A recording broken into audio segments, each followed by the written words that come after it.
Mutual fund investments are subject to market risks. Read all scheme-related documents carefully.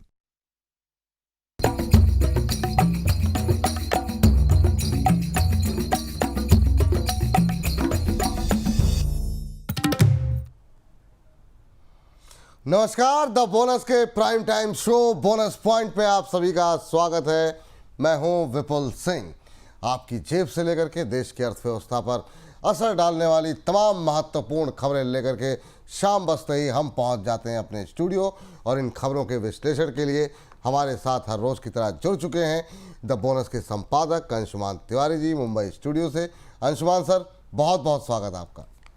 बहुत बहुत धन्यवाद। और विपुल जी, bonus point में आपका स्वागत है। लंबे समय के बाद आज आप दिखाई दे रहे हैं स्क्रीन पे। हाँ सर, काफ़ी समय बाद जो है मौका दिया आपने आपके साथ कार्यक्रम करने का, तो बहुत बहुत धन्यवाद सर।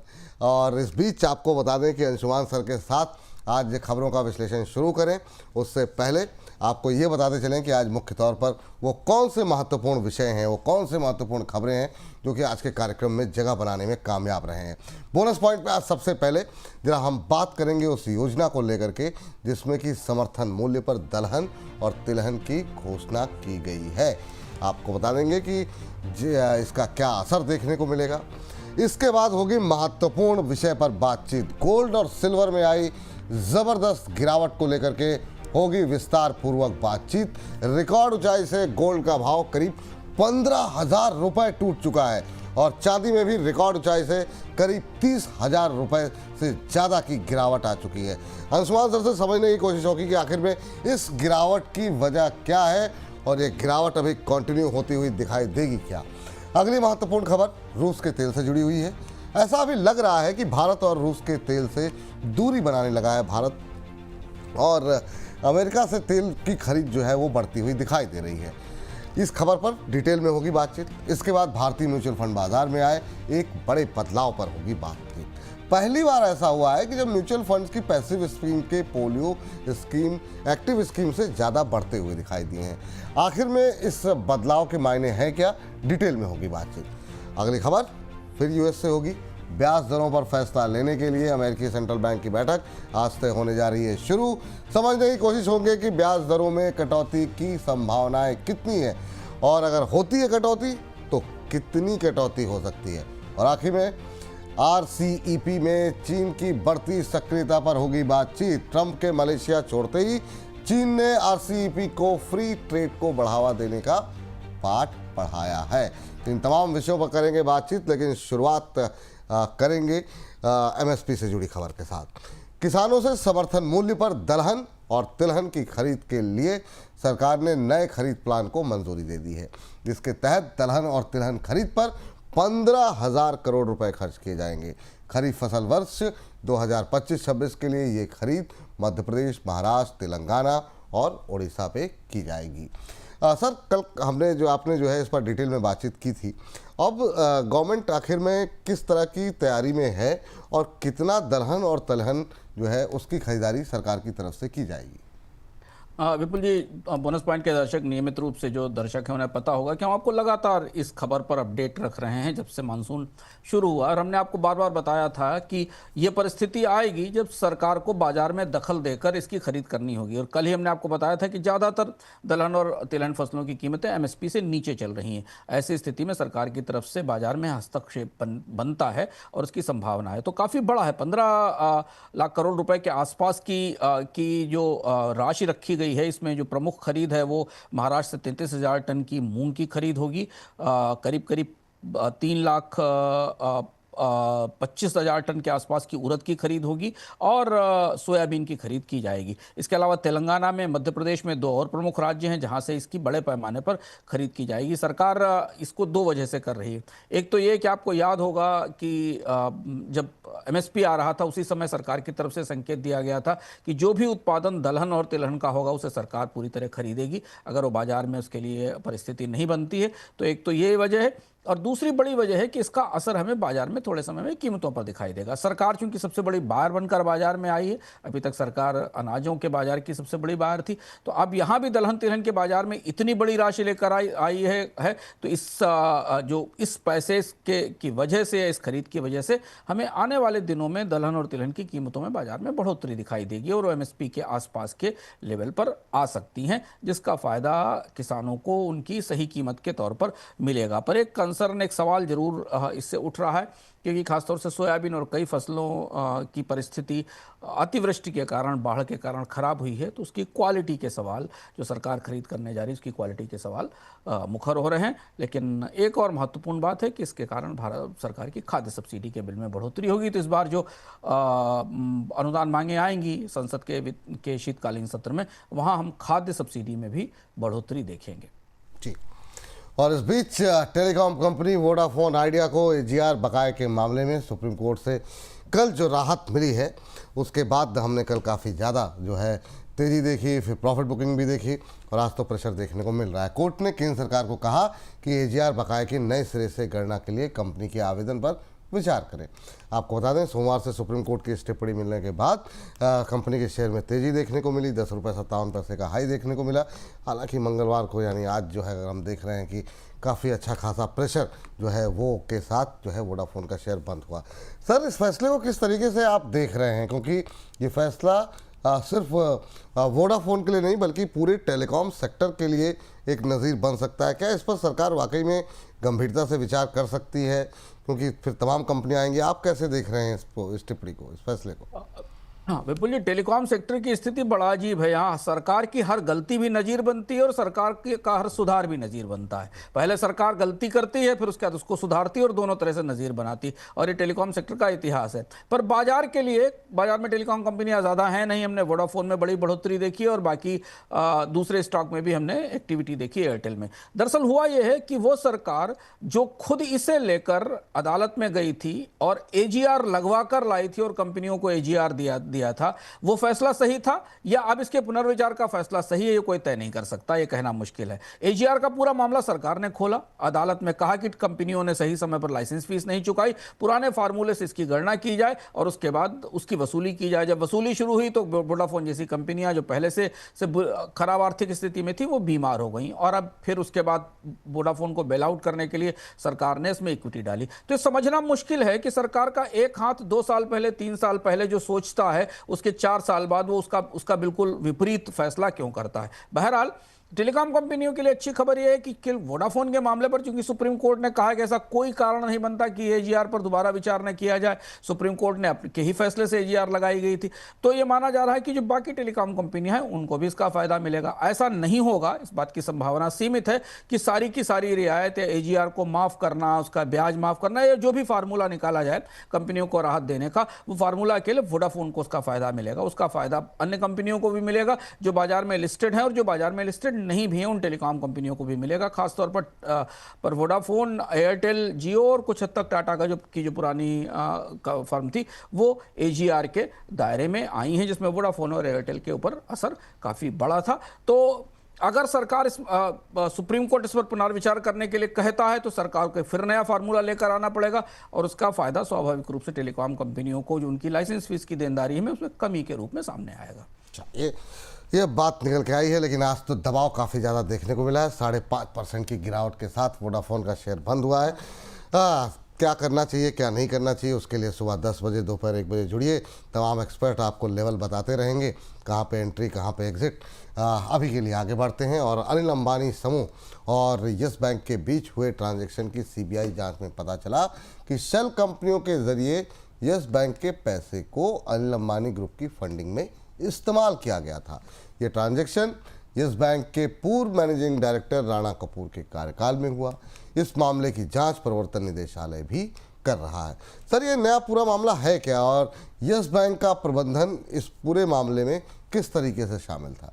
देखिए, सीबीआई की और ईडी की जांच में बात तो स्पष्ट हो चुकी है कि यस बैंक का प्रबंधन, खासतौर से राणा कपूर, इस पूरे मामले में शामिल थे, जहां यस बैंक से लिए गए पैसे को, जो कि कमर्शियल पेपर के जरिए, लोन के जरिए लिया गया था, उसको अनिल अंबानी ने शेल कंपनियों के जरिए मूव किया। सीबीआई ने जो फाइल की है, जो सीबीआई की रिपोर्ट आई है, उस हिसाब से बताया गया है कि जून 2018 से फरवरी 2019 के बीच यस बैंक ने रिलायंस होम फाइनेंस के करीब 1965 करोड़ रुपए के कमर्शियल पेपर्स को सब्सक्राइब किया था। इसमें से ज्यादातर हिस्सा रिपे कर दिया गया, लेकिन 360 करोड़ रुपए का एक हिस्सा, एक ट्रांच, जो विवाद में आया, क्योंकि यह माना जा रहा है कि यह पैसा शेल कंपनियों के जरिए गया था। इसी दौरान रिलायंस कमर्शियल फाइनेंस ने, आरसीएफएल ने, फिर एक और कमर्शियल पेपर जारी किया जो 640 करोड़ रुपए का था, उसे भी यस बैंक ने सब्सक्राइब किया। अब यह माना जा रहा है सीबीआई की रिपोर्ट में कि आरएचएफएल यानी रिलायंस होम फाइनेंस और रिलायंस कमर्शियल फाइनेंस, इन्होंने मिलकर एडीएजी ग्रुप में कई सारी शेल कंपनियां बनाई और एस बैंक से लिए गए पैसे के, इस कर्ज के पैसे को अलग अलग घुमाया है। और इसमें बहुत सारे डॉक्यूमेंट, दस्तावेज रखे गए हैं कि कुछ पैसा यूटीआई लिक्विड फंड को पे करने के लिए किया गया, फिर एक कंपनी है गमेशा इन्वेस्टमेंट मैनेजमेंट लिमिटेड, उसको 200 करोड़ रुपए का लोन दे दिया गया। मोटे तौर पर अगर आप सीबीआई की रिपोर्ट देखें, जो काफ़ी डिटेल के साथ है, जिसमें कई सारे तथ्य हैं, वो ये बताते हैं कि क्लासिक शेल कंपनी का केस है, जिसमें बैंक और उद्योग की मिली भगत से बैंकों के पैसे को अलग अलग जगह ले जाया जाता है। तो अब जांच इस तरफ पहुंच रही है, जिसमें मैं शायद आने वाले समय में एसेट रिकवरी के या कार्रवाई के आदेश हो सकते हैं। जी, और आपको बता दें कि सोने और चांदी में दिवाली तक एक तरफा रैली के बाद अब गिरावट का सिलसिला शुरू हो गया है। घरेलू बाजार में रिकॉर्ड ऊंचाई से गोल्ड करीब 15,000 रुपये घट चुका है और चांदी का भाव रिकॉर्ड ऊंचाई से लगभग 30,000 रुपये कम हुआ है। विदेशी बाजार में गोल्ड का भाव $3900 के करीब है। ऊपरी स्तर पर मुनाफा वसूली की वजह से कीमतों के अंदर ये प्रेशर, ये दबाव देखने को मिल रहा है। सर, ये जो तेज गिरावट देखने को मिली, पहले सिल्वर में फिर गोल्ड में, इसके लिए बड़ी वजह, बड़ा कारण आप क्या मान रहे हैं? क्योंकि जो अंधाधुंध रैली थी, उसके पीछे तो कारण नहीं समझ में आ रहा था कि आखिर में इतनी और कितना तेज होगा, लेकिन गिरावट भी इतनी तेज होगी, क्या टिप्पणी रहेगी आप? विपुल जी, दो वजह हैं। एक, इसे हम इस तरह से समझते हैं, एक तो इसका भीतरी कारण, रैली का भीतरी कारण, और दूसरे बाहरी कारण। हम दोनों को साथ साथ देखते हैं। पहले भीतरी कारण देखें, सोने और चांदी की बाजार में आपूर्ति की स्थिति में कोई सुधार नहीं हुआ। ऐसा नहीं हुआ कि इस रैली के बीच में अचानक सोने की कोई बड़ी सप्लाई बाजार में आ गई हो या चांदी की बड़ी सप्लाई बाजार में आ गई। सप्लाई उतनी ही है, वो शॉर्टेज चांदी की जो बनी हुई थी या सोने की थी, वो पहले से बनी हुई। डिमांड में भी कोई बड़ा बदलाव नहीं आया, बल्कि आने वाले दिनों में अर्थव्यवस्था में सुधार के जो संकेत आ रहे हैं ग्लोबल स्तर पर, उसके बाद चांदी की डिमांड बढ़ सकती। हुआ यह कि तकनीकी तौर पर दोनों धातुएं अपनी तेजी के पीक पर पहुंच गई। अगर आप आरएसआई देखें, जो रिलेटिव स्ट्रेंथ इंडेक्स जिसको कहा जाता है, वो 80 से ऊपर था। सोना 4380 तक गया, डबल टॉप बना। यहां से सोने को बेचने के संकेत उसी समय से स्पष्ट थे। अगर आप चांदी को देखें तो चांदी में तो करीब 15 से 20% के आसपास का करेक्शन पहले ही राउंड में हो गया था, थोड़ा अभी और हो गया है। माना जा रहा है कि इसके नीचे भी गिरावट आ सकती है, क्योंकि दोनों ही धातुओं में तेजी एक निर्धारित सीमा से ऊपर निकल गई थी। कुछ मनोवैज्ञानिक स्तर थे। सोने ने आज $4000 का स्तर तोड़ा। अब माना जा रहा है कि सोना 3800 से 3900 के बीच में कहीं टिकेगा। निचला स्तर 4800 का है। चांदी में भी इसी तरीके की गिरावट आई। हालांकि अभी 100 डेज का अगर आप मूविंग एवरेज देखें तो दोनों धातुएं उसके आसपास या उससे ऊपर काम कर रही हैं। तो ये तो भीतरी वजह है, क्योंकि ओवरबॉट पोजीशन थी बाजार में। और खासतौर पर जो महत्वपूर्ण चीज इसके भीतर है विपुल जी, समझने वाली, इस बार जो बाजार को करीब से देखने पर समझ में आती है कि बड़े रोबो ट्रेड हुए हैं सोने और चांदी में। सोने और चांदी में एल्गो ट्रेडिंग हुई है, एआई बॉट्स ने इन्वेस्टमेंट किया, इसलिए हमको बहुत तेज गिरावट देखने को मिली बाजारों में। जिस तरीके की रैली बन रही थी, उस तरह से गिरावट भी दिखाई दी। एल्गोरिदम ट्रेडिंग के कारण हमें बाजार में क्रैश अब तेज दिखने लगे हैं। ये बात समझ के रखने की जरूरत है ट्रेडर्स को। तो ये तो भीतरी बात हुई। बाहरी बात जो सबसे महत्वपूर्ण है, वो बाजारों के लिए, अगर सोना चांदी के निवेशकों के लिए थोड़ी निराशाजनक है, तो शेयर बाजार के निवेशकों के लिए अच्छी है। 3-4 ऐसे घटनाक्रम हुए हैं पिछले एक हफ्ते के भीतर, जिससे बाजार का जो रिस्क ऑफ सेंटिमेंट था, यानी जोखिम से बचने का की जो अंतर्धारणा थी, वो बदली है और रिस्क ऑन सेंटिमेंट बाजार में आया, जहां लोग अब जोखिम लेने की कोशिश कर रहे हैं। दुनिया भर के सारे शेयर बाजारों में तेजी है। अमेरिका और चीन के बीच संधि की संभावना है। फेडरल रिजर्व की तरफ से ब्याज दरों में कटौती की संभावना है। ये सारी चीजें बिटकॉइन 114 115 के आसपास है। ये सारी परिस्थितियां ये बता रही हैं कि जो सेफ हेवन डिमांड थी गोल्ड और सिल्वर की इन्वेस्टमेंट के लिहाज से, वो टूटी है, वो कम हुई है। तो इसलिए जैसे जैसे शेयर बाजारों में हमें तेजी का ग्राफ ऊपर जाता दिखाई दे रहा है, सोने चांदी के लेवल अपने स्तरों के तौर पर जहां वो लॉजिकली स्टेबल होने चाहिए, वहां उसके करीब आ रहे हैं। तो हम ये मान के चले सर, अभी ये गिरावट कंटिन्यू रहेगी या क्या एनालिसिस आपका कह रहा है कि अभी ये मान के चलें कुछ दिन रहेगी या फिर कुछ रिकवरी की उम्मीद करें? अभी देखिए, अगर आप प्योर डिमांड सप्लाई की सिचुएशन के आधार पर देखें बाजार में, या जो परिस्थिति देखें उसमें, अगर आप आरएसआई के आधार पर या जो टेक्निकल फैक्टर्स हैं उनके हिसाब से देखें तो ये करेक्शन आना जरूरी था। बुल मार्केट खत्म हो जाएगा सोने चांदी का, ऐसा नहीं लगता, क्योंकि जो चांदी में तो थोड़ा ज्यादा वॉलेटिलिटी हो सकती है, लेकिन दोनों को विपुल जी ये समझना जरूरी है, दोनों को पहली बार इंस्टीट्यूशनल बायर मिले हैं। सोने को इंस्टीट्यूशनल बाहर मिले हैं कि सेंट्रल बैंक, देखिए आरबीआई ने भी खरीदा। अभी ताजा आंकड़ा हम लोगों ने बोनस पॉइंट में पिछले सप्ताह डिस्कस किया कि दुनिया के बैंकों के पास अब जितना गोल्ड है उतना निवेश तो उनका यूएस ट्रेजरी में नहीं है, और वो लगातार उसे खरीद रहे हैं। तो यहां से निचले स्तरों से आपको केंद्रीय बैंक और ज्यादा सोना खरीदते दिखाई देंगे, क्योंकि आने वाले दिनों में डॉलर में और कमजोरी होगी। अगर अमेरिका में ब्याज दरें घटती हैं तो डॉलर की कमजोरी उनकी डॉलर एसेट्स की वैल्यूएशंस को और गिराएगी। तो जो इंस्टीट्यूशनल बाइंग है गोल्ड की, वो बनी रहेगी। बैंक भी चाहते थे थोड़ा सोना करेक्ट हो नीचे, और दूसरी तरफ चांदी की जो इंस्टीट्यूशनल बाइंग है ईवी में, सोलर सेल्स में जहां डिमांड आ रही है, वहां भी बनी रहेगी, और आपूर्ति में कोई बड़ा बदलाव नहीं है। तो ये जो रैली इन्वेस्टमेंट के कारण, रिस्क ऑफ सेंटिमेंट के कारण, या बाकी बाजारों से लिक्विडिटी निकलने के कारण जो फ्लो होकर लिक्विडिटी आई थी सोने चांदी में, वो रैली आई थी और उसके बाद उसमें गिरावट हुई आई है। नुकसान ज्यादा उन लोगों को हुआ है जिन्होंने बहुत ऊंचे स्तरों पर ईटीएफ में बाकी जगह प्रवेश किया था। लेकिन अभी जब तक सेंट्रल बैंक्स की खरीदारी खत्म नहीं होती या रुकती नहीं है, या कोई अल्टरनेट रिजर्व एसेट नहीं आती है, तब तक सोने में बहुत लंबी और बड़ी रैली तो नहीं रहेगी, पर सोने में कोई बहुत बड़ी गिरावट आएगी, इस बात के संकेत फंडामेंटली नहीं दिखाई देते। हाँ, इस बीच रूस से तेल खरीद को लेकर के इंडियन ऑयल ने कहा कि वो रूस के तेल पर अंतर्राष्ट्रीय प्रतिबंधों का पालन करेगी। इससे पहले रिलायंस इंडस्ट्रीज ने भी इसी तरह का बयान दिया है। इंडियन ऑयल के बयान से लग रहा है कि भारतीय कंपनियों पर रूस से तेल नहीं खरीदने का दबाव है। उधर एक अन्य रिपोर्ट में भी कहा गया कि अक्टूबर के दौरान भारत में अमेरिका से मासिक तेल इंपोर्ट 3 साल के ऊपरी स्तर पर रहा है। अक्टूबर के दौरान अमेरिका से भारत में रोजाना 5.4 लाख बैरल कच्चे तेल का इंपोर्ट हुआ है। सर, इंडियन ऑयल के बयान के मायने क्या निकाले जाएं? इंडियन ऑयल के बयान के मायने सही हैं कि डोनाल्ड ट्रंप सही थे। डोनाल्ड ट्रंप ने जो कहा था कि भारत ने उनसे वादा किया है कि वो क्रूड ऑयल नहीं खरीदेगा, तो भारत ने सरकार की तरफ से नहीं बल्कि सरकार की सबसे बड़ी कंपनी की तरफ से कह दिया कि वो सैंक्शंस का सम्मान करेगा और क्रूड ऑयल नहीं खरीदेगा।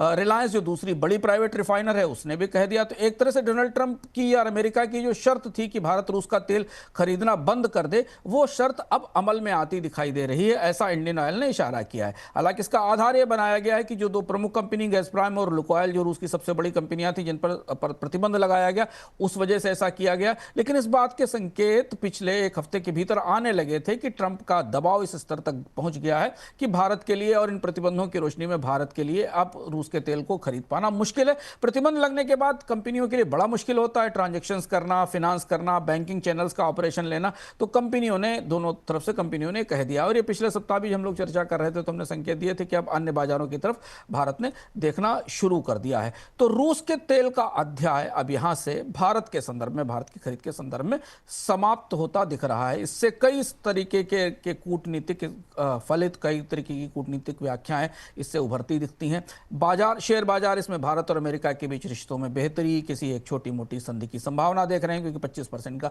टैरिफ तो इसी वजह से आया है। तो अगर ये तेल की खरीद बंद होती है तो शायद वो टैरिफ हटाया जा सकता है, जिसका असर भारतीय बाजारों में तेजी के तौर पर, भारतीय निर्यातकों को राहत के तौर पर दिखाई देगा।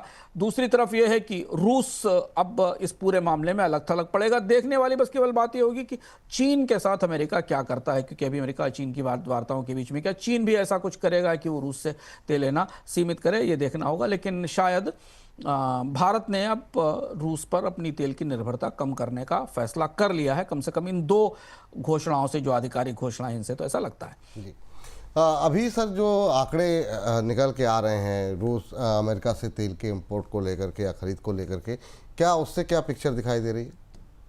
ये दूसरा पहलू था। डोनाल्ड ट्रंप पे चाहते थे कि रूस का तेल ना खरीदें और भारत का तेल खरीदें। भारत, आपको याद होगा जब वो अच्छे दिन थे, जब भारत और अमेरिका के बीच बहुत अच्छे रिश्ते थे, गले मिलते थे उस दौरान भारत और अमेरिका के बीच एक बड़ी एनर्जी डील हुई थी। 2018 में ट्रंप के कार्यकाल में भी एक बड़ी डील हुई थी मोदी और ट्रंप के बीच में एनर्जी को लेकर।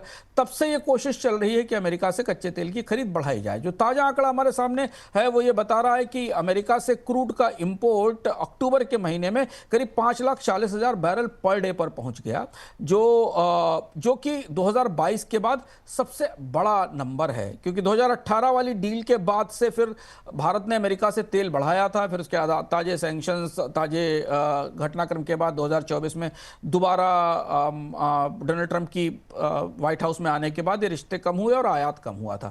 तो दोनों तरह से डोनाल्ड ट्रंप ने, आप कह सकते हैं कि इस पूरे मामले में भारत से एनर्जी के मामले में अपनी शर्तें एक तरह से मनवा ली हैं। भारत रूस का तेल खरीदना छोड़ रहा है, कम करेगा, घटाएगा, सैंक्शंस के कारण घटाएगा, और अमेरिका से तेल की खरीद बढ़ा रहा है। ये दोनों परिस्थितियां उस तरफ इशारा करती हैं जहां पे कि आप ये उम्मीद कर सकते हैं कि जब डोनाल्ड ट्रंप अपनी चीन की यात्रा पूरी करके वापस लौटेंगे, तब भारत और अमेरिका के बीच भी अब वार्ताओं की स्थिति थोड़ी उम्मीद भरी हो सकती है, जहां हमें आने वाले दिनों में कुछ चीजें सकारात्मक दिशा में आगे बढ़ती दिखाई दें। जी, इस बीच गोल्ड और सिल्वर ETF में नए फोलियो बढ़ने की वजह से म्यूचुअल फंड्स की पैसिव स्कीम में आने वाले नए फोलियो की संख्या पहली बार एक्टिव फोलियो से ज़्यादा हो गई। सितंबर में पैसिव स्कीम तथा फंड ऑफ फंड स्कीम के फोलियो 21 लाख बढ़े हैं, जबकि एक्टिव स्कीम के फोलियो में 14 लाख की बढ़ोतरी हुई है। ये ट्रेंड बताता है कि म्यूचुअल फंड निवेशक अब पैसिव स्कीम पर ज़्यादा भरोसा करने लगे हैं। सर, पैसिव फंड के आंकड़े इतने चौंकाने वाले क्यों दिखाई दे रहे हैं? बड़ा दिलचस्प चर्चा है विपुल जी यहाँ पर म्यूचुअल फंड इंडस्ट्री के बीच में। और अगर आप देखें ना, पिछले 2 साल के अंदर पैसिव फंड्स की बाढ़ लगी हुई है। सबसे ज्यादा पैसिव फंड लॉन्च हुए हैं, जिनमें ETF भी शामिल हैं। और इसकी बड़ी वजह है कि भारतीय निवेशक में एक दुविधा में है कि वो पैसिव फंड्स की तरफ जाएं या एक्टिव फंड्स की तरफ जाएं। आंकड़े भी हमें ऐसा कुछ बताते हैं। पैसिव फंड का AUM करीब 13 लाख करोड़ रुपए से ज्यादा हुआ है। हालांकि टोटल जो म्यूचुअल फंड का AUM है उसका भी 18% है। लेकिन बड़ा आंकड़ा इसकी अगली लाइन में है कि पिछले 5 साल में इनका जो कैगर है, जो एनुअल ग्रोथ रेट है, वो 36% बढ़ी है। पिछले 5 साल में पैसिव फंड्स में निवेश सालाना 36% की रफ्तार से बढ़ा है, जबकि एक्टिव फंड्स में इससे काफी कम रहा है। मासिक इनफ्लो भी सितंबर के आंकड़े के हिसाब से करीब 67% बढ़े थे। हालांकि इसकी वजह गोल्ड सिल्वर ETF थे, जिसमें 72% हिस्सा वहां से आया था। लेकिन अकेले ये पूरी कहानी गोल्ड सिल्वर ETF की नहीं है। इक्विटी और सेक्टोरल फंड में भी बड़ा निवेश आया है। आकर्षण है, एक्टिव युवा निवेशक इसके अंदर आ रहे हैं। इसमें मैनेजमेंट की फीस, पैसिव फंड्स की फीस बहुत कम है। दूसरी बड़ी चीज ये है कि 85% के आसपास जो लार्ज कैप एक्टिव फंड्स हैं वो 5 साल के बेंचमार्क से पीछे हैं। इसलिए भी एक बड़ी वजह है कि हमें इसमें निवेश बढ़ता दिखाई दे रहा है। जी सर, सवाल अब ये बनता है कि आखिर इन फंड्स में इन्वेस्टमेंट कर कौन रहा है और कौन से फंड्स जो है वो बेहतर प्रदर्शन कर रहे हैं, और आगे चल करके क्या ये फंड्स बेहतर करते हुए भी दिखाई देंगे क्या नहीं? दिलचस्प आंकड़े हैं विपुल जी इसके भीतर। देखना, ये देखिए, पैसिव फंड्स में रिटेल और युवा निवेशकों का नंबर बढ़ रहा है, पर फिर भी अगर आप निवेशकों की, छोटे निवेशकों के लिहाज से देखें तो अभी एक्टिव फंड्स पर उनका भरोसा बना हुआ है। क्योंकि हमें 2 तरीके के परस्पर कंट्राडिक्टरी आंकड़े या असंगत आंकड़े दिखते हैं। हमने ये भी देखा कि फंड कैटेगरी के तौर पर फ्लेक्सी कैप फंड्स ने सबसे अच्छा प्रदर्शन किया। पिछले दिनों की बाजार की उतार चढ़ाव में उनके रिटर्न सबसे अच्छे रहे, जो एक्टिव मैनेज फंड है, क्योंकि फ्लेक्सी कैप का फैसला एक्टिव मैनेजर लेता है। लेकिन अगर आप फंड की बढ़ोतरी की, ग्रोथ की दृष्टि से देखें पूरे समग्र AUM में, तो पैसिव फंड्स में निवेश ज्यादा तेजी से बढ़ा है। पर महत्वपूर्ण बात यह है कि छोटे निवेशकों से ज्यादा बड़े निवेशक यहां पर निवेश कर रहे हैं। आंकड़ा आपके सामने है। बड़े निवेशकों में भी EPFO, NPS, HNI और बैंक ने पैसिव फंड्स में काफी बड़ी मात्रा में अपना फंड पार्क करना शुरू किया है। क्योंकि पैसिव फंड की कैटेगरी अब भारत में ग्रो हो रही है, ट्रैकिंग एरर्स कम हो रही हैं। पैसिव फंड में सबसे बड़ी चुनौती ट्रैकिंग एरर की होती है कि कौन सा फंड इंडेक्स को या कैटेगरी को कैसे, कितनी सफाई के साथ, कितनी दक्षता के साथ ट्रैक करता है। फीस कम है, जैसा हमने आपको बताया, 0.2% की फीस है एक्टिव फंड में और पैसिव फंड में 0.05% के आसपास की फीस है। पारदर्शिता है, ETF का क्रिएशन आसान है, लिक्विडिटी अच्छी है। इसलिए जो इंस्टीट्यूशनल इन्वेस्टर्स हैं जिनको अपने म्यूचुअल फंड में पैसे लगाने हैं, वो पैसिव फंड में पैसा डाल रहे हैं। ऐसा दिखाई दे रहा है। ऐसा लग रहा है 2026 तक पैसिव फंड का हिस्सा टोटल ईयूएम में करीब 20 से 22% के आसपास हो जाएगा। जो टॉप पैसिव प्रोडक्ट हैं वो बड़ा दिलचस्प हैं। भारत में सबसे ज़्यादा टॉप पैसिव प्रोडक्ट है निफ्टी और सेंसेक्स के फंड्स। इसके अलावा Bharat bond ETF, gold silver ETF और स्मार्ट बीटा ETF, ये वो कैटेगरीज हैं जिन कैटेगरीज में सबसे ज़्यादा पैसिव फंड में निवेश आ रहा है। मार्केट लीडर SBI है, निपॉन है, HDFC है, मोतीलाल ओसवाल है, ICICI प्रूडेंशियल है। ये ETF के वॉल्यूम और प्रोडक्ट्स में बाकी फंड हाउसेस से आगे दिख रहे हैं जी। हाँ, अब एक और बड़ी खबर का रुख करते हैं। अमेरिकी सेंट्रल बैंक फेडरल रिजर्व की 2 दिन चलने वाली बैठक आज से शुरू हो रही है। बैठक में ये तय होगा कि ब्याज दरें घटाई जाएं या नहीं। पिछली बैठक में अमेरिकी सेंट्रल बैंक ने ब्याज दरों में 25 बेसिस पॉइंट की कटौती की थी। अमेरिका में बढ़ती बेरोजगारी की वजह से फेडरल रिजर्व पर एक और कटौती का दबाव है। सर, फेडरल रिजर्व की बैठक से क्या उम्मीदें लगाई जाएं? क्या इस बार पॉज लेगा, वेट करेंगे या एक और कट की उम्मीद की जा सकती है? देखिए, बाजार, दिवाली भारत में थी लेकिन बाजार ये दूसरी मिठाई की प्लेट का इंतजार कर रहा है। एक मिठाई, एक केक वो होगा जो डोनाल्ड ट्रंप और शी जिनपिंग मिलकर काटेंगे शायद सियोल में, और दूसरा ये है। फेडरल रिजर्व की बैठक में उम्मीदें करीब 25 बेसिस पॉइंट की एक कटौती और आ सकती है, जिस बात के संकेत हमें दिखाई दे रहे हैं। ये माना जा रहा है कि जो रिस्क मैनेजमेंट है और जो रेट्स की फाइन ट्यूनिंग है उसके लिए है। हालांकि फेडरल रिजर्व ऐसा संकेत देने से बचेगा कि वो किसी बड़ी आक्रामक ब्याज दर कटौती की शुरुआत कर रहा है। फिर भी बाजार मान रहा है कि 25 बेसिस पॉइंट की कटौती आ सकती है। अच्छा, चूंकि फेडरल रिजर्व के आंकड़ों को आप समझ सकते हैं और उसकी ट्रेजेक्टरी को माप सकते हैं, तो जो उसका डॉट प्लॉट प्रोजेक्शन आता है वो ये बता रहा है कि 2025 के अंत, 2026 के अंत तक एक और कटौती की संभावना है, क्योंकि अगर अर्थव्यवस्था में कमजोरी हमें दिखाई देती है। तो इस वजह से बाजार इस बात से मुतमईन है कि फेडरल रिजर्व एक कटौती और लेकर आ रहा है, जो उस समय आ रही है विपुल जी जब दुनिया के बाजार, खासतौर से अमेरिका के बाजार और दुनिया के बाजार अपनी ऑल टाइम हाई पर खड़े हुए, सबसे ऊंचे स्तरों पर हैं। तो जो नई लिक्विडिटी, जो नया इशारा फेडरल रिजर्व की तरफ से आएगा बाजार के लिए ये दोहरी मिठाई होगी, जैसा मैंने कहा। अब सर, अगर कटौती की जाती है फेड की तरफ से, तो लॉजिक क्या रहेगा, कारण क्या रहेगा, औचित्य इसका क्या होगा?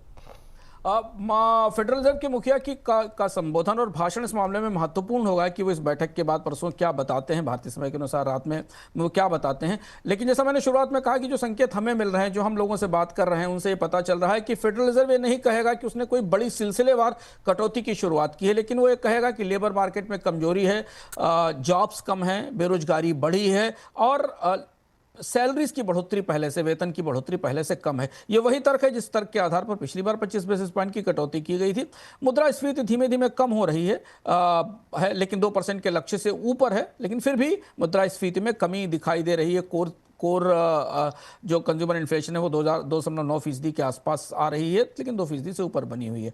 हालांकि एक बड़ी महत्वपूर्ण बात यह है कि 27 दिन से अमेरिका में शटडाउन चल रहा है, तो फेडरल रिजर्व को इस फैसला लेने के लिए ताज़ा डेटा नहीं मिल पा रहा है, नहीं मिलेगा। फिर भी फेडरल रिजर्व जो मौजूदा परिस्थिति उसमें रोजगार, बेरोजगारी और लोगों की सैलरी और वेतन में बढ़ोतरी को मुख्य रूप से आधार बनाएगा और ये मानेगा कि भविष्य में बाजार में, लेबर मार्केट में गिरावट को हेज करने के लिए, इंश्योर करने के लिए ये ज़रूरत थी कि ब्याज दरों में थोड़ी और कटौती की जाए। जी।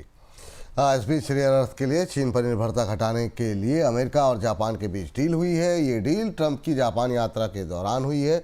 डील के तहत दोनों देश माइनिंग और प्रोसेसिंग में निवेश बढ़ाएंगे और दोनों देशों में माइनिंग तथा प्रोसेसिंग को बढ़ावा देकर रेयर अर्थ की सप्लाई की जाएगी। ट्रंप ने इससे पहले इसी तरह की डील मलेशिया के साथ भी की है। सर, अमेरिका और जापान की इस डील के प्रमुख पॉइंट्स जो हैं, प्रमुख बिंदु क्या रहेंगे?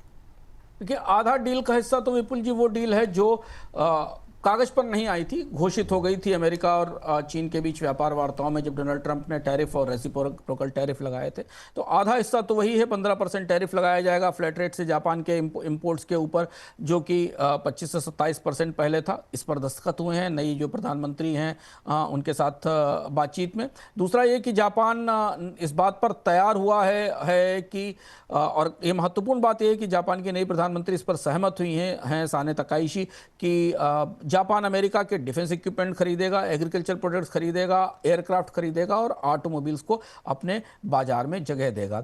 तकाइशी राजनीतिक रूप से शिंजो आबे की शिष्य या उनकी विचारधारा से की अगली कैरियर मानी जाती हैं, जिनसे शिंजो आबे से डोनाल्ड ट्रंप के रिश्ते अच्छे थे। तो इसलिए खासी गर्मजोशी रही है डोनाल्ड ट्रंप की इस यात्रा के दौरान। पर दूसरी जो संधि में अमेरिका जापान ने कमिट किया था कि वो $550 बिलियन का इन्वेस्टमेंट करेगा अमेरिका में वापस तमाम उद्योगों में, उस पर भी सहमति जताई गई। पर सबसे महत्वपूर्ण बात यह कि डोनाल्ड ट्रंप एक तरीके से रेयर अर्थ और क्रिटिकल मिनरल्स की तलाश में निकले हैं। तो उन्होंने उस तलाश में एक हिस्सा थाईलैंड और मलेशिया की और इंडोनेशिया की डील्स के साथ किया, दूसरा हिस्सा उन्होंने जापान के साथ किया है। जापान में टेक्नोलॉजी प्रोसेसिंग और क्रिटिकल मिनरल रिसोर्सेज की प्रोसेसिंग की एक सप्लाई चेन क्रिएट की जाएगी। दोनों देश मिलकर रेयर अर्थ की खोज करेंगे और रेयर अर्थ को प्रोसेस करेंगे और एक दूसरे की सप्लाई चेन्स को सपोर्ट करेंगे। ये महत्वपूर्ण है। इसके अलावा सिक्योरिटी और डिफेंस के भी कुछ कुछ प्रावधान हैं जो इस संधि का हिस्सा है। जी, इस बीच अमेरिका और आसियान देशों के बीच डील्स को देखते हुए चीन ने अपनी अगुवाई वाले ट्रेड संगठन RCEP में गतिविधियां बढ़ा दी हैं। करीब 5 साल बाद हुई RCEP की बैठक में चीन के राष्ट्रपति शी जिनपिंग ने फ्री ट्रेड को बढ़ावा देने की बात कही और सदस्य देशों से कहा कि वे व्यापार में प्रोटेक्शनिज्म का विरोध करें। माना जा रहा है कि जिनपिंग का ये बयान अमेरिका के टैरिफ के संदर्भ में है। उन्होंने ये बयान ऐसे टाइम पर दिया है जब चीन और अमेरिका के बीच ट्रेड डील घोषित होने जा रही है। सर, ट्रंप के जाने के बाद मलेशिया में RCEP की बैठक हुई। ये बैठक महत्वपूर्ण इतनी ज़्यादा क्यों मानी जा रही है? विपुल जी, कल कुआलालंपुर में एक डिप्लोमेट से मेरी बात हो रही थी तो वे कह रहे थे कि डोनाल्ड ट्रंप के विदा होते ही पूरा का पूरा कुआलालंपुर, पूरी आसियान की बैठक एक तरह से चारों तरफ चीन ही चीन फैल गया, चीन ही छा गया। और चीन ने 2 बड़े काम किए। डोनाल्ड ट्रंप के विदा होने के बाद RCEP की बैठक हुई, मतलब 2005 साल बाद पहली बार RCEP के 15 जो बड़े देश हैं उनके सभी प्रमुख राष्ट्राध्यक्ष एक साथ मिले। तो पहली फिजिकल मीटिंग थी, इससे पहले वर्चुअल बैठक हो रही थी और जिसमें एक पूरा नया ढांचा तय करने पर फैसला किया गया, क्योंकि ये दुनिया RCEP देश जो हैं वो दुनिया का करीब 30% ट्रेड को कवर करते हैं। तो इन देशों ने तय किया कि एग्रीकल्चर, स्टील और डिजिटल सामानों पे जो कोटा और प्रतिबंध लगाए गए हैं वो हटाए जाएंगे। ये RCEP के विस्तार का सबसे महत्वपूर्ण चरण होने वाला है। इसके अलावा ई-कॉमर्स स्टैंडर्डाइजेशन पर, डेटा फ्लो पर, ग्रीन फिनांस पर और रिन्यूएबल एनर्जी पर नए सिरे से सहयोग बढ़ाया जाएगा। 3 नए सदस्य शामिल किए, 4 नए सदस्यों को शामिल किए जाने की तैयारी की जा रही है। हांगकांग, श्रीलंका, बांग्लादेश और चिली के आवेदन जो थे उनको मान्यता दे दी गई है, उन्हें RCEP में शामिल किया जा रहा है। बांग्लादेश भी अब RCEP का सदस्य होने वाला है, श्रीलंका भी RCEP का सदस्य होने वाला है। भारत के आसपास की 2 अर्थव्यवस्थाएं RCEP का हिस्सा बनेंगी। चिली भी शामिल हो रहा है और हांगकांग भी इसमें शामिल हो रहा है। 2026 से ये नया दरवाजा खुलेगा जिसमें नए सदस्यों को शामिल किया जाएगा। बोनस पॉइंट के दर्शकों को याद होगा, हम एक बार चर्चा कर चुके हैं कि भारत की तरफ से भी RCEP को लेकर पुनर्विचार के संकेत दिए गए थे, खासतौर पर भारत के नीति आयोग ने ऐसा कहा था। और इसके अलावा अमेरिका की जो टैरिफ पॉलिसी है उसको काउंटर करने के लिए, उसको के प्रतिरोध के लिए एक बड़ा क्षेत्रीय मंच बनाने की तैयारी की है। खुलापन बढ़ाया जाएगा और आपस में कारोबारी रिश्तों को और मजबूत किया जाएगा। जी सर, चीन और आसियान के बीच जो FTA हुआ है नया, उसमें क्या कुछ खास बातें निकल के आई? देखिए, डोनाल्ड ट्रंप की कोशिश थी कि डोनाल्ड ट्रंप ने किया कि उन्होंने अलग अलग देशों के साथ समझौते किए, आसियान के साथ बातचीत की। पर डोनाल्ड ट्रंप के जाते ही चीन और आसियान के बीच एक बड़ा FTA हुआ और इस FTA को एक्चुअली नया FTA कहा गया। इसको ACFTA, आसियान चाइना FTA 3.0 कहा गया है, जिसमें जो पुराना FTA है उसमें कई सारे नए प्रावधान शामिल किए गए हैं, जिसमें कि एक तो जो टैरिफ कटौती है और जो मर्चेंडाइज ट्रेड है, इसके साथ डिजिटल अर्थव्यवस्था, ई-कॉमर्स और ग्रीन एनर्जी को शामिल किया गया है। SME के लिए, खासतौर से पूरे आसियान क्षेत्र के SME के लिए सीमा शुल्कों में खास तौर पर, टैरिफ में खास तौर पर कमी की जाएगी। लागत कम करने, पारदर्शिता बढ़ाने और डिजिटल व्यापार पर फोकस किया जाएगा। क्योंकि आसियान और चीन एक दूसरे के सबसे बड़े व्यापारिक भागीदार हैं। 2024 में करीब $771 बिलियन का बायलैटरल ट्रेड हुआ था। तो इस हिसाब से ये पूरा बाजार करीब सेवाओं सहित $950 बिलियन के आसपास का है। 2 बिलियन लोग हैं और करीब 3.8 ट्रिलियन का GDP है। तो ये दुनिया का सबसे बड़ा ट्रेड कॉरिडोर है और इसको आसियान को आरसेप के साथ चीन जोड़कर एक बड़ा गठजोड़ बनाने की कोशिश कर रहा है। क्षेत्रीय नेतृत्व में आरसेप और आसियान को साथ लेकर चीन जो ग्लोबल साउथ है जिसको आप कह सकते हैं या जो एशिया है उसके नेतृत्व के लिए व्यापारिक आधार पर आगे आने की कोशिश कर रहा है। तो कुआलालंपुर की बैठक की जो सुर्खियां पहले बनी थी डोनाल्ड ट्रंप के बाद वो बिल्कुल बदल गई और पिछले 24 घंटों में चीन की तरफ से 2 बड़े कदम वहां पर लिए गए और आसियान ने के सारे सदस्यों ने चीन के साथ इस नए व्यापार समझौते में और भी बहुत सारे प्रावधान और क्षेत्रीय सहयोग को बढ़ाने के मामलों पर सहमति जाहिर की है। इस बीच टाटा ट्रस्ट में तनाव बढ़ गया है। रिपोर्ट के मुताबिक नोएल टाटा के नेतृत्व वाले गुट ने ट्रस्ट में ट्रस्टी के तौर पर महल मिस्त्री की नए सिरे से नियुक्ति की मान्यता नहीं दी है। 3 सदस्यों ने महली मिस्त्री की नियुक्ति के पक्ष में वोट किया और 3 ने विपक्ष में महली मिस्त्री को वोट किया है। महली मिस्त्री को टाटा ट्रस्ट में रतन टाटा ने ट्रस्टी बनाया था। सर, टाटा ट्रस्ट के इस टकराव पर आपने कल भी बातचीत की थी। अभी का जो घटनाक्रम है वो कहाँ जाता दिखाई दे रहा है? देखिए, टकराव और ज्यादा बढ़ गया। जो शुरुआत से हमने कहा था कि सरकार के दखल के बाद भी 2 समूह हैं और दोनों गुट एक दूसरे के साथ हैं। नोएल टाटा, वेणु श्रीनिवासन, विजय सिंह के ग्रुप ने ऐसा माना जा रहा है कि महली मिस्त्री के कार्यकाल की बढ़ोतरी को रोक दिया है। हालांकि महली मिस्त्री के गुट ने वेणु श्रीनिवासन के कार्यकाल की बढ़ोतरी पर संकेत दिए थे और अब टाटा ट्रस्ट की जो अगली बोर्ड की बैठक है उसमें खुला टकराव होने की संभावना, टकराव बाहर खुलकर आ गया है। एक सहमति के फार्मूले की तैयारी चल रही है, जैसा संकेत हमें यहाँ मुंबई में मिला है। कोशिश ये है कि महली मिस्त्री को शायद इस बात के लिए एक्सटेंशन देने से पहले इस बात के लिए राजी करने की कोशिश की जाएगी कि वो टाटा सन्स के आईपीओ के लिए दबाव ना बनाएं, क्योंकि वो ये चाहते हैं कि टाटा सन्स का आईपीओ आए। आरबीआई और सेबी भी चाहता है। उसके पीछे ये है कि अगर टाटा सन्स का आईपीओ आएगा तो शपूरजी पोलंजी ग्रुप को अपने स्टॉक्स की वैल्यूएशन सही मिलेगी और बेचकर वो बाहर निकल सकेंगे और उन्हें अपना कर्ज चुकाना है। तो अब सहमति के एक फार्मूले की कोशिश चल रही है, लेकिन फिलहाल नोएल टाटा का जो ग्रुप है जिसमें 3 लोग हैं, उन्होंने जो अपने प्रतिद्वंदी महली मिस्त्री के ग्रुप है उसके लिए एक बड़ी बाधा खड़ी कर दी है महली मिस्त्री के कार्यकाल के एक्सटेंशन को लेकर। यह घटनाक्रम आगे कैसे पैन आउट करता, कैसे आगे घटनाक्रम सामने दिखाई देता है, ये इस पर हमारी नजर रहेगी। लेकिन टकराव बढ़ा है और टाटा ट्रस्ट के भीतर आने वाले दिनों में हमें झगड़े के कुछ नए आयाम भी दिखाई दे सकते हैं। जी, तो ये बात है यहाँ पर। चलिए, तो अब इस कार्यक्रम को, बोनस पॉइंट को समाप्त करने का वक्त आ गया है। अंशुमान सर, बहुत बहुत शुक्रिया, बहुत बहुत धन्यवाद। आज तमाम महत्वपूर्ण खबरों का विश्लेषण करने के लिए, अपना महत्वपूर्ण समय देने के लिए बहुत बहुत धन्यवाद आपका। तो आज के कार्यक्रम को यहीं पर समाप्त करते हैं। आप अपनी टिप्पणियाँ, अपनी बातें लगातार हमें भेजते रहिए और बोनस के साथ बने रहिए, क्योंकि कमोडिटी हो, इक्विटी हो, पॉलिसी हो, पर्सनल फाइनेंस हो, सबका उत्तर एक ही है, द बोनस। तो बने रहिए हमारे साथ। मुझे इजाज़त दीजिए, नमस्कार।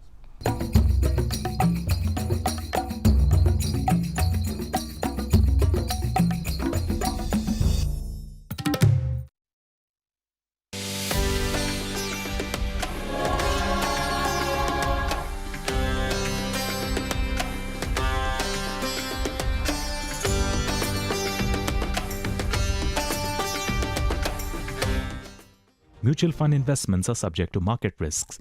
Read all scheme-related documents carefully.